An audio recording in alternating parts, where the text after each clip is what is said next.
Introduction. People do not cut us. Yeah, you're right.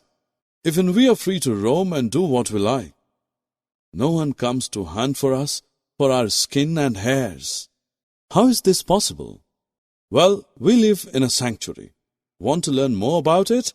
Just join us in this lesson. Objectives. At the end of this lesson, you'll be able to list the various protected areas meant for the conservation of plants and animals. Describe wildlife sanctuary, national park, and biosphere reserve. Friends, a great variety of plants and animals exists on Earth. They are essential for the well-being and survival of the mankind. But a major threat to survival of these organisms is deforestation. Deforestation is clearing of forests and using that land for other purposes. Some natural causes of deforestation are forest fires and severe droughts.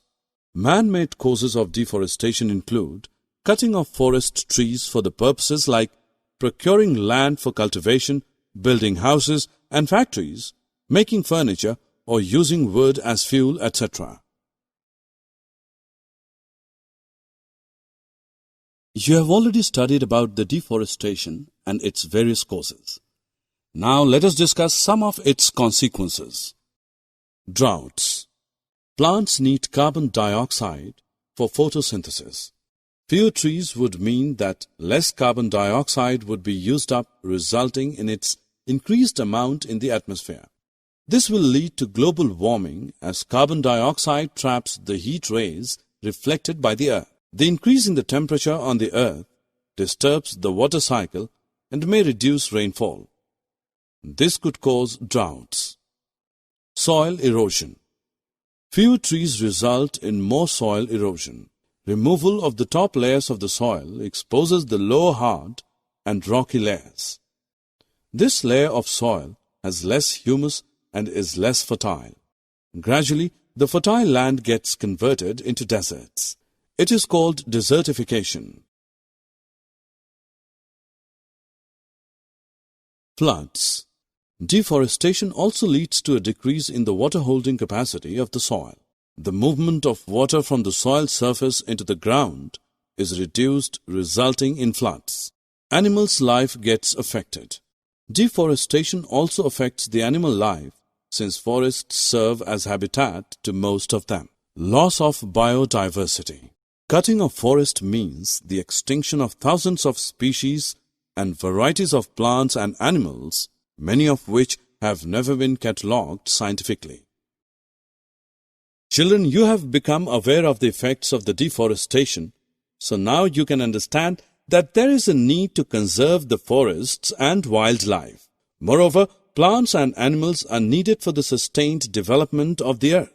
Conservation of plants and animals are important for maintaining biological diversity, and conservation of biological diversity is needed for survival of humans.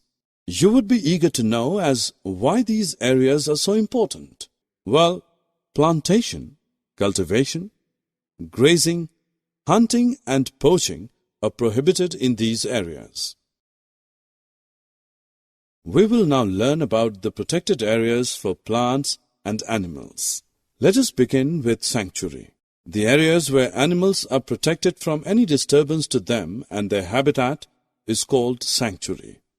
Thus, you can understand that the wildlife sanctuaries provide protection and suitable living conditions to wild animals.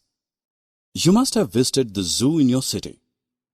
Zoos are the places where animals receive protection. Can you differentiate between a zoo and a sanctuary? Well, in zoo animals live in artificial setting, whereas sanctuary serves as a natural habitat to the animals, which make animals more comfortable there. This is the Satpura National Park. Can you think what a national park is? Yes, the areas reserved for wildlife where they can freely use the habitats and natural resources is called a national park. It is interesting to note that this is the first reserve forest of India. It is famous for its tiger reserve. Children, Project Tiger was launched by the government to protect the tigers in the country. The objective of this project was to ensure the survival and maintenance of the tiger population in the country. Apart from the Satpura National Park, Corbett, Kaziranga, Kanha and Ranthambore are the other national parks made for the conservation of animals. Let us now look at a biosphere reserve. Large areas of protected land for conservation of wildlife, plant and animal resources and traditional life of the tribals living in the area are called biosphere reserves. These help to maintain the biodiversity and culture of an area. Do you know a biosphere reserve may also contain other protected areas in it? Yes, let me tell you an example. The Pachmari Biosphere Reserve consists of one national park named Satpura and two wildlife sanctuaries named Bori and Panchmari.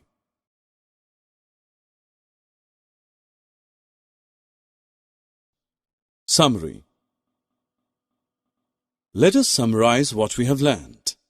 Deforestation is cutting of forest trees on large scale. Deforestation may lead to soil erosion, floods, drought and lack in biodiversity.